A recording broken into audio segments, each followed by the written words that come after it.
Jerusalém. E se eu e você for prestar atenção, ele orientou o tempo todo, ele estava orientando, usando Jeremias e dizendo assim: se converte, gente.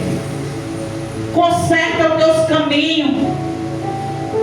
Porque tu vai se quebrar na mão do oleiro.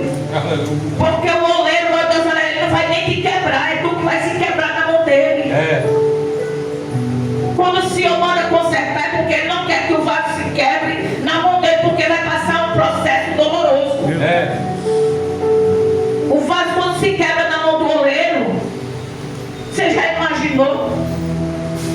Ali o oleiro já tinha refeito aquele vaso, já tinha feito ele todinho. É um processo terrível. Eu e você sabem o processo que nós passamos para hoje estar aqui.